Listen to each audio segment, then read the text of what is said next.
Folks, today I thought it would be fitting to talk about the biggest challenge that we face here in Canada since the G Summit is being held in Canada this year. I think it's very appropriate for us as Canadians to take this seriously because we have a massive opportunity.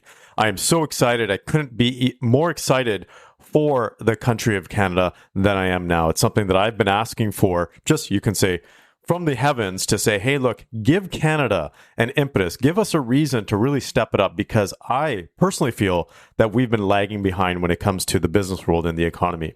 I want to share these number of factors that I've personally observed in the business world, primarily when it comes to the single most important thing that I think is lacking here in Canada, and that is mindset. In order for us to get to that level, the politicians are talking about Canada being this energy superpower, and we having all of this opportunity. Yes, we have natural resources. Yes, we have physical landscape that just stretches across a big chunk of the globe. And we have some of the nicest people around. And we have a culture that's absolutely amazing. But in order for us to take advantage of that, we have to change our mindset. And I'm going to share a personal story or experience of mine. When I first left the corporate world, this was a number of years ago, and I decided to start my own firm, the first thing that I did was seek out professionals and experts that were the best at helping other people develop and scale and grow their firms. One of the gentlemen was actually in the US, and I had the opportunity to go visit and spend some time with him in a private setting. But in order to do that, I had to invest $20,000 US for 2 days. Now, it wasn't a small investment. Just think about this. I left the corporate world. I really didn't know what I was going to be doing. At times, I was looking at myself in the mirror saying, did I just screw up my entire life? But I made this investment. And just by luck, I don't know how I got into this opportunity, but I did. I got the opportunity to go down there and meet this gentleman and learn from him. It was an absolutely amazing experience. But here's what happened as a result. And this shaped the future of my business completely. As I was there, as I was discussing my expertise and what I do, what happened within the first day was pretty amazing. He said, Pradeep, I'm going to hire you. I'm going to hire you to work with my organization. I'm going to hire you to work with my team. Here's what I want you to do. I want you to get on a call with my team twice a month. And it was literally in total 2 hours. And I need your help with this. And this is how much I'm going to pay you. And I just sat there for a moment. I still remember that, thinking like, is this real? Is this actually happening? Someone is actually telling me how much they're going to be paying me. And it was a significant amount, something more than I ever thought I would ever be able to earn that early when it came to having my own consulting firm at that time. And before I got on the plane to come back, he had a bank draft in my hand. That's how fast they do business in the US. So I'm doing a little bit of a contrast here between Canada and the US because I think it's very appropriate in this particular time. Because in a lot of ways, we are pointing fingers at other nations, for example, the US, and saying, hey, they are doing this to us. But had we been stronger, primarily in our mindset, we'd be able to deal with these situations, such as the tariff challenges, a lot easier. And when it comes to mindset, there's a number of different factors when it comes to mindset that we actually teach people how to scale and grow and improve, because mindset is fundamentally the most important thing that you need to change, that we need to change as leaders to get that return. This is why we've coined the term return on mindset. We strongly believe in this concept. We strongly believe in this term, and that's why we've trademarked it. So return on mindset is very, very important. But what is the mindset that I see here in Canada when it comes to business owners, business leaders, and CEOs? Now, if you are a CEO and you're listening to this and you say, oh, crap, Pradeep, I hope you're not going to be talking about my mindset. I apologize if any of you feel offended. That's not the intention here, but I want to share my personal example. I want to share my personal observations, both in the area of psychology and neuroscience and business. Okay, so this is my personal experience. I specifically grew my business in the US because the mindset is different than Canada. In fact, I think it's better in many ways when it comes to the business world in the US than in Canada. In the US, obviously, it's an entrepreneurial spirit.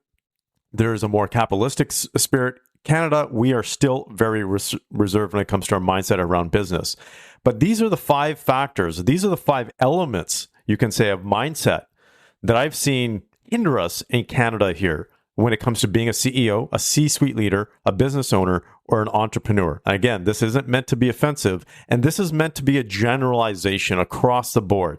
There's pockets of great, you can say, mindset and leaders, and not everybody has these challenges. So if you're one of these, this may not apply to you. The first one is ego. I'm going to say Canadians, as much as we like to say we don't have an ego, we do. We call it the humble ego. It's something that we put to the side and we pretend like we don't have an ego, but we absolutely have an ego. I'm going to tell you this, working with Canadian CEOs and American CEOs, and I'm not saying American CEOs don't have an ego. I'm just saying Canadians, we have an ego, but we pretend like we don't. We create this humble, you can say, blanket persona that we don't have an ego, but we do. And what ends up happening is it stops us from having openness to insight. So that's why I absolutely loved working with American CEOs, because they were craving insight. They were desiring insight. So they have this openness to insight, their own personal insight as leaders that we don't necessarily here in Canada have. So Canadian CEOs, we want to feel like we know it all, right? We want to feel like we know it all, but we pretend to be humble. And this is the difference here. This is a stumbling block for us, because if we're pretending to be humble, yet we have this ego, it's not working for us. We might as well go out there and say, yeah, we have an ego, right? I have an ego. So what's going to happen as a result of that? So let's not mask this ego that we have and pretend like we're being humble. We got to own up to this, because when we have this ego, it's very difficult to be coachable. So ego can stop a lot of people from taking in this insight and being coachable. This is why I love working with athletes or athletic CEOs or C-suite leaders or managers or directors, because they're absolutely great to be working with, because they're open to being coachable. People that have big egos aren't necessarily open to being coached. And those who have humble egos, for example, pretend like they're open to being coached, and they might even have these conversations, but they don't actually take it in deep internally. So that's the first element, is what I call this humble ego that we have here in Canada. The second element, when it comes to the mindset challenge, is that we have a really low risk tolerance. And this is one of the main things that's actually stopping us. No one wants to look bad, whether it's a CEO or an executive. No one wants to look bad. No one wants to sit in front of a board and say, hey, I screwed up or I made mistakes. Okay. And no one wants to say that in front of their peers. There's this fear that we have here in Canada of looking bad. And as a result of that, we have this lower risk tolerance. We have to be able to raise that risk tolerance if we want to be successful here in Canada, if we want the Canadian economy to grow, if we want our businesses to grow and scale, we have to be able to have these conversations and say, hey, look, you may have screwed up, or I may have screwed up. It may or may not be okay, but that's part of doing business. We got to take our own personal egos out of this and say, okay, it's okay to make mistakes sometimes if it doesn't, just say, cause the organization complete failure. But we have to be able to at least have these conversations around the mistakes that we've made, especially if those mistakes are enabling us to actually move forward. So this risk tolerance needs to rise. We need to increase that here as business leaders in Canada.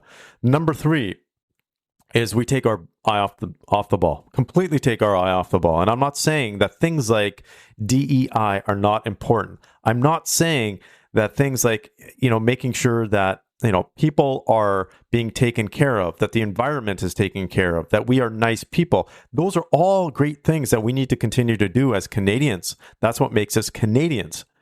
But we take our eyes off the ball of the game of business. And it's simply this. Business is simply 3 things. And 2 of the things I didn't come up with, but it's so simple, yet we take our eye off the game. And everything that we do in business needs to be brought back to these 3 things. If the things that we are doing in business don't come back to these 3 things, we are not doing business effectively. And many of our businesses are not. So the first thing that we need to keep our eyes on is getting more clients. That's essentially what it is. Getting more clients, getting more business, deepening the relationships with our clients. That is the fundamental basics of Business 101. The second is making sure that we keep these clients. Because if we're leaving these clients or they're leaving us and we're not paying attention to them, the relationship starts to fall apart. They're going to look for our competitors. They're going to go out and look for alternatives. So we need to focus and keep our eyes on keeping our clients and customers and making sure we're building deeper relationships. The third element is turning those clients and customers into raving superfans. I wrote a book about it back, or I should say 2017. Yeah, that's 10 years apart, right? So 2017, I wrote this book called Superfans, How to Create Unwavering Customer Loyalty. And so that is very important. It's not good enough just to have a regular customer or client. We also have to turn them into a super fan, because that keeps us ahead of our competition, because our competitors just have average clients and customers, and it's easy to take those clients and customers away. So if we have average clients and customers, it's easy for our competitors to be able to take them away as well. It's much harder for them to take away super fans from our business. So we got to do that. So the third element is keeping our eyes on the ball of the game, and that is getting new clients, deepening the relationship, keeping clients, and turning these clients into superfans. The fourth element of mindset here that we need to shift in Canada is we just got to have a stronger desire. We just got to have a little bit more oomph. We got to have a lot more inspiration, motivation, and drive when it comes to getting to the top. We got to have this winning attitude. It's not enough to be complacent. I can tell you how many of our businesses are just complacent.